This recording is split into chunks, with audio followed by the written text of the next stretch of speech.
When you disappear. My sister said while she lived in the apartment I paid for, and her husband laughed at me. I calmly left, and they didn't believe when a month later. When are you leaving? Megan said as we sat in the apartment I paid for. Ryan, her husband, sat next to her, grinning like I was some kind of joke. He always looked at me like I was beneath him, like I was some fool who didn't realize he was being used. And maybe, for a long time, I was. I had just walked in, the usual bags and hand small gifts for my nephews. They ran up to me as they always did, excited, hugging my legs, grabbing at the bags to see what I had brought them this time. It was the best part of my visits, seeing their little faces light up, knowing I was doing something good for them. But Megan? She watched with that familiar irritation in her eyes. She had always been like that. If I spent too much time with her children, she would get upset. If they were more excited to see me than her, she got defensive. She used to make small comments, but lately they had turned into complaints. Once she even told me she didn't like that they looked up to me so much. As if being a good uncle was a problem. And yet, I was still helping her. I paid her rent $1,200 a month. For over a year. That didn't count the times I sent her extra money when she ran out of groceries, or the time I paid to have her car fixed, or the endless little expenses that somehow always fell on me. I did it because our parents told me to. Family helps family. And since I was doing well financially and they weren't, I should step up. So I did. And now, after it all the money, all the favors, all the times I showed up when they needed me, she sat there, comfortable in the house I paid for, acting like my presence was an inconvenience. Ryan, still grinning, sat back and enjoyed the show. He had never respected me. To him, I was a loser, a pathetic guy who wasted his money on someone else's family while they laughed behind my back. Something inside me shifted. I had tolerated it for too long. I put down the bags for the kids and looked straight at Megan. If I'm bothering you so much, I'll leave. She scoffed, rolling her eyes like I was being dramatic. But Ryan, he laughed. Not a polite laugh, not an awkward laugh, he really laughed. Don't forget the bills next week. Megan called as I grabbed my keys. Ryan grinned. Yeah, don't forget. I paused at the door and turned back to them. Oh, don't worry, I said. I remember everything. And then I walked out. They didn't believe me. Not when Megan texted me the next week about the rent, and I ignored her. Not when she tried to call, and I let it ring. Not when she sent another message, this time pretending to be nice, saying she just wanted to talk. For 3 weeks I was silent. I never showed up, never answered, never sent a dime. Then, on the 4th week, at our mother's birthday dinner, everything finally exploded. I hadn't seen Megan or Ryan in almost a month. Ignoring their texts had felt weird at first, but by the 2nd week, it felt good. Freeing. I had spent years being the reliable one, the one who showed up, the one who helped. Now, for the first time, I was letting them figure things out for themselves. And I knew they were struggling. Megan's messages had changed over time. At first, she would ask for the money as if it were a scheduled payment. Then she tried guilt by bringing up the children dash. I thought you loved your nephews? When that didn't work, she got angry dash. You can't just cut off family like that, Clayton. You owe us. But I didn't owe them anything. I expected her to lose it eventually, but I didn't expect it to happen at our mother's birthday dinner. The whole family was there, our parents, our aunt and uncle, some cousins.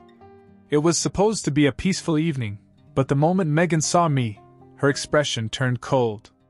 I barely had time to sit down before she leaned over and hissed, "Can we talk? Now?" I didn't want to make a scene, so I nodded and followed her to the side of the room. Ryan stayed at the table, watching as if he already knew what was coming. Megan didn't waste any time. "Rent's due tomorrow, Clayton. You know that." I stared at her. "Yes." "So?" Her jaw tightened. "And you didn't send the money last month?" "What the hell?" I kept my voice even. "I told you I was done." She blinked, as if she hadn't really processed what I'd said. "You what?" I'm done, Megan. I'm not paying for you anymore. Her face twisted in shock, then anger. Are you serious? You think you can just cut us off? We have children, Clayton. I crossed my arms. Then maybe you and Ryan should figure out how to support them yourselves. I had never seen her look at me with such pure anger. Wow. So this is who you are, huh? You act like you're this great uncle, but when it comes down to it, you just disappear. Just like I knew you would. I shook my head. I didn't disappear. You pushed me away. Before she could say anything else, our dad called from across the room. Hey, what's going on over there? Megan didn't even hesitate. Clayton refuses to help us anymore. She said loud enough for everyone to hear. The table fell silent. Our mom looked confused. What do you mean? Megan turned to her, her voice full of frustration. He knows we can't afford the rent without him. He just cut us off without warning us. I almost laughed. I warned you. When you told me to leave. That's when our dad's face darkened. Clayton, why would you do this to your sister? I looked at him, waiting for him to ask the right question, waiting for him to ask why I had stopped. But he never did. Megan continued. I mean, I understand if he needed a break or something. But to completely abandon us? That's just cruel. Ryan, still at the table, finally chimed in. It's actually embarrassing, man. You act like you're better than us, but at the end of the day you're just a selfish asshole. I clenched my jaw, but before I could answer, our Uncle David spoke up. Wait a second. Are you telling me that Clayton has been paying your rent all this time? Megan hesitated. I mean, he helps out, yeah? David scoffed. Helps out? He paid everything, didn't he? Now everyone was looking at Megan and Ryan differently. Our Aunt Linda shook her head. Jesus, Megan. You've been living off your brother while pretending it's his job? Megan's face flushed. It's not like that. Then what is it like? David shot back. I remained silent and let them have it. Ryan, clearly feeling cornered, decided to change tactics. Look, it's family, okay? This is what you do. You help each other. It's not like Clayton's strapped for cash. He could afford it. Linda turned to me. Is that true? I exhaled. I could afford it. But that's not the point. Dad, now annoyed, waved his hand. All right, enough. Clayton, just help them a little bit more. We can figure something else out later. I shook my head. No. Megan's mouth dropped open. You're really going to do this? You're really going to let us get kicked out? I looked her in the eye. It's not my problem anymore. And just like that, the room exploded. The moment I said those words, Megan lost it. You're a selfish man, Clayton, she practically screamed, her voice cutting through the room. After everything, you just turn your back on us? Ryan stood up and shook his head with that smug, condescending look I'd gotten used to. Man, I knew you were weak, but this is low. You act like you're some great guy, but the second your family actually needs you, you bail. I laughed under my breath. Actually needs me? You needed me for over a year, Ryan. But you sure as hell never acted grateful for it. Megan scoffed. Oh, so now you want to thank you? That's what this is about. You want me to grovel? Fine. Thank you, Clayton. Thank you for helping your sister, for being a decent human being. Now, can you stop acting like a dramatic little dash? David cut her off. Megan, stop. You're sounding ridiculous. She whipped around to glare at him. Excuse me? David shook his head, clearly done with the whole act.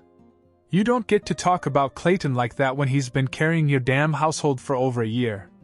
You and Ryan are two grown adults, and you've relied on him like he was your personal ATM. And now you're pissed off because he finally grew a backbone? Linda nodded in agreement.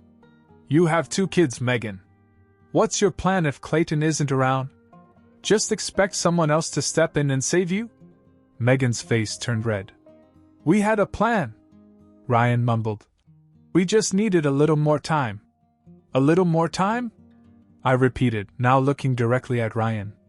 You laughed at me all the time, acting like I'm an idiot for helping. But now you expect me to feel sorry for you? Ryan's eyes darkened. Watch yourself, man. I tilted my head. Or what? He clenched his jaw but didn't say anything. He wasn't used to me talking back. I'd let so much slide over the years, swallowing my frustration, telling myself it wasn't worth the fight. But I was done with that. Our dad, clearly uncomfortable with the whole thing, finally spoke up. Clayton, I don't know what's going on between you and your sister, but this is neither the time nor the place. I looked at him. You really don't know what's going on? Or you just don't want to admit it? His expression hardened. Family doesn't turn its back on each other. And yet, when Megan treated me like garbage for years, you never said a word. That hit something, because he looked away. Megan let out a bitter laugh. Wow. So now I'm the bad guy, huh? Linda crossed her arms. If the shoe fits. Megan turned back to me. Fine. Don't help. But if we get kicked out, don't come crying to us about how guilty you feel. I smiled. Oh, I won't. The table fell silent. Ryan was staring at me now, like he finally realized I wasn't bluffing. He leaned forward. So that's it? You're just going to walk away? Pretend we don't exist? You both made it clear that I was never more than a paycheck to you. So yeah, I'm walking away. Megan's face contorted with rage. You're such an asshole. I shrugged. Maybe. But at least I pay my own rent. That's when Ryan snapped. 1 second he was sitting there, and the next he was lunging at me. Ryan lunged at me, swinging his fists, as if he actually thought he could knock me down. It was pathetic. The guy was fighting like someone who had never been in a real fight before, wild, uncoordinated, all anger and no skill. I barely had to move to avoid his first punch. He came at me again, but this time I caught his arm, twisted it, and pushed him back. He stumbled, knocking over a chair and almost taking the tablecloth with him. You really want to do this, Ryan? I asked, shaking my head. Go ahead. But you'll regret it. Megan was already screaming. Stop it, both of you! But Ryan wasn't done. He stood up again, red in the face, and charged again. I let him come, then stepped aside at the last second. His own momentum sent him right into the table, knocking over a plate and almost losing his balance. Before he could turn around, I grabbed his arm, drove my fist into his gut, and watched as all the air left his body. He fell to his knees, gasping for breath. You son of a bitch! He panted. I stepped back. Stay down, Ryan. You're embarrassing yourself. Megan ran to him and knelt beside him as if I had just committed a crime. Ryan! Are you okay? He tried to look at me, but he was still struggling to catch his breath. Then my dad stood up. Enough! I turned to him, waiting for him to say what everyone else in the room knew, that Ryan had started it. That Megan and Ryan had treated me like garbage for years. That it wasn't my fault. Instead, he looked right at me. Get out, Clayton. I blinked. Are you serious? You attacked Ryan! Megan shrieked. I laughed in disbelief. Ryan attacked me? I was just defending myself. Dad didn't listen. I won't have this kind of violence at our family dinner. You need to leave.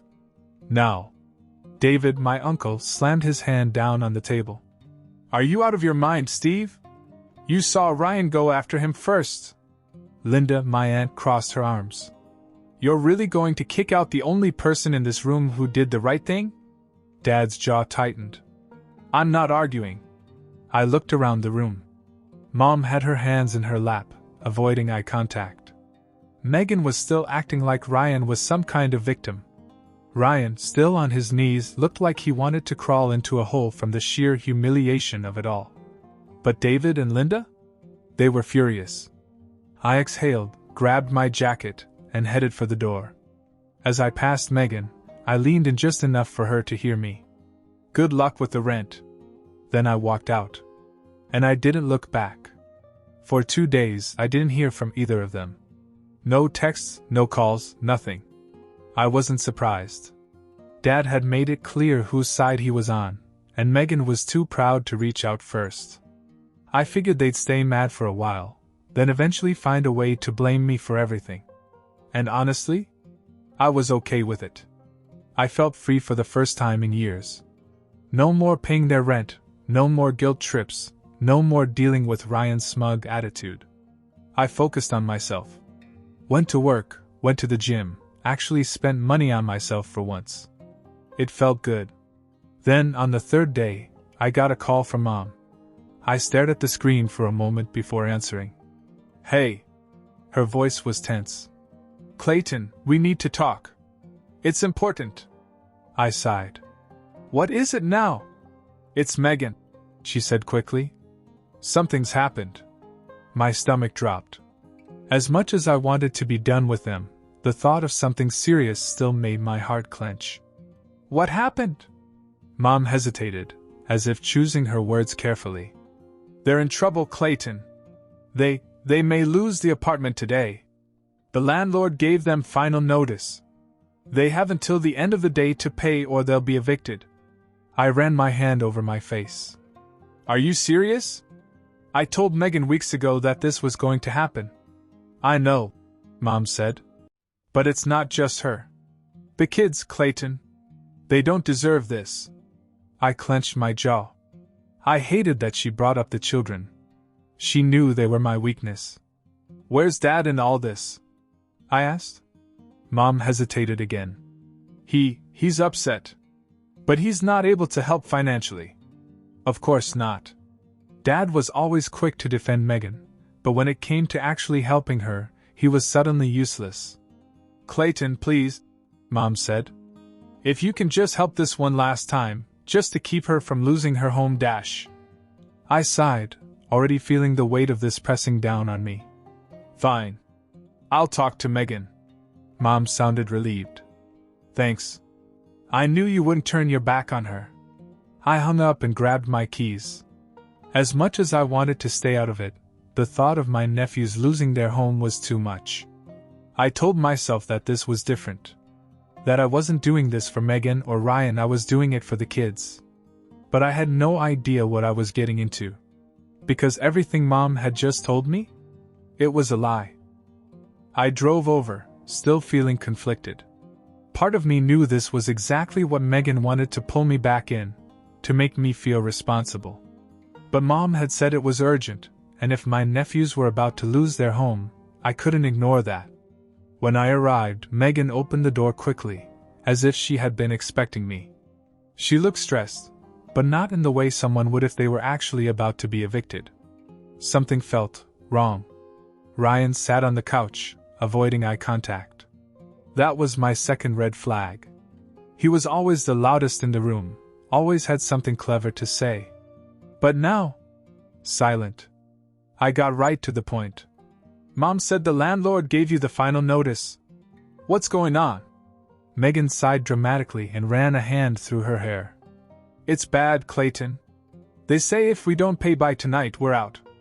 No extensions, no warnings. Just gone." I studied her face. "And you're telling me this now?" She hesitated, then forced a helpless expression. "I thought we could work something out. But we don't have enough and dash." "How much do you need?" I interrupted. She looked at Ryan. He still wasn't looking at me. I narrowed my eyes. "You know how much you owe, right?" "Of course," she snapped. "It's, $1,200. $1,200 exactly?" She hesitated. "Well, I mean, give or take a little." I crossed my arms. "Where's the eviction notice?" Her face paled. "What?" "The notice," I repeated. "If your landlord is evicting you today, there should be a written notice." "Let me see it." Megan laughed nervously. "Oh, Clayton, come on, you don't have to dash." "Show it." "To me." "The note." She opened her mouth, closed it, then turned to Ryan. "Ryan, tell him dash." Ryan groaned and finally spoke.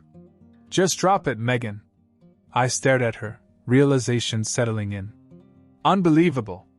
Megan huffed. Clayton, listen, Dash. I cut her off. You lied. Her eyes widened. No, I dash. You lied, Megan. My voice rose, anger bubbling up. There's no eviction, is there? She crossed her arms. I mean, not yet. I let out a bitter laugh. Wow. You had Mom call me, pretend it was an emergency, just to get me to pay your rent again? It's not like that, she snapped. We just dash. It's exactly like that. I turned to Ryan. And you went along with it? Ryan just shrugged. Not my problem if you're stupid enough to fall for it. That was it. That was the moment something inside me snapped. I stepped back and shook my head. You two really are pathetic. Megan groaned. Oh, please. You act like we owe you. You have money, Clayton. It's not like this hurts you. I exhaled, forcing myself to remain calm. You're right, Megan. It's not about the money. It's about respect. And you've never had any from me. She rolled her eyes. Oh, here we go, Dash. No. We're done. That made her pause. What? I'm serious, I said, my voice calm. No more money. No more favors. No more me. Megan scoffed. You're being dramatic. I smiled. You'll see how serious I am. And with that, I walked out of her life forever. The moment I left Megan's apartment, I knew I was done. For real this time. No more second chances, no more guilt, no more being used. But before I could completely walk away, there was one last thing I had to do. You see, when I first started helping Megan, I set up a joint account to make things easier. It was in my name, but she had access to it so she could pay the rent directly. I had stopped putting money into it weeks ago, but I hadn't actually closed it. So the next morning I went straight to the bank and withdrew every last cent from that account. There wasn't much left, maybe a few hundred, but it was mine. I transferred it back to my personal account and closed the joint account completely. Megan must have realized something was wrong pretty quickly, because when I got home, she blew up my phone. I didn't answer it. She texted, "Did you take the money?" "What the hell, Clayton?" Then another. "You had no right to do that. That was our account." And another. "You're such a selfish asshole. I hope you know that." I read them all and then blocked her number. Ryan tried next. Called me 5 times in a row. Left a voicemail that started out calm but quickly turned into him berating me. I deleted it without listening to the rest. Then Mom called. I hesitated before answering. "Clayton," she began, her voice softer than usual. "Your sister is upset." I laughed. "Yeah, I bet she is. Did you really take all the money out of the account?" "Sure did." She sighed. "Was that really necessary?" "Mom, I was done helping her. And I made that very clear. But now they don't have enough to cover next month's rent," she said. "Not my problem," I said simply. There was a long pause. Then she said quietly, "You really mean that, don't you? For the first time in my life?" "Yes. I do." She didn't argue after that. Maybe because she knew there was nothing more to say. 2 months passed. Megan and Ryan didn't make it. Without my money, they couldn't keep up with the rent, and eventually they had no choice but to move back in with our parents. I didn't get all the details, I didn't talk to them anymore, but I heard enough from David and Linda to know it had been a disaster. Megan hated it. She hated that she had lost control, hated that I had been the one to leave, hated that she was back home instead of living in her apartment. And Ryan? From what I heard, he was unhappy too. David called me one day, laughing. "You finally did it," he said. "You finally stopped being the family punching bag." I smiled. "It feels good, honestly." "It should," he said. "I'm proud of you." It meant more than I expected. The only thing that still bothered me were my nephews. They were cool kids. I missed seeing them, I missed bringing them little gifts, I missed how excited they got when I walked through the door. But I knew Megan. She wouldn't let me see them. She'd rather punish them by cutting me out than admit she was wrong. That part was bad. But it wasn't enough to make me go back. Because for the first time in a long time, I was free. And I wouldn't give that up for anything.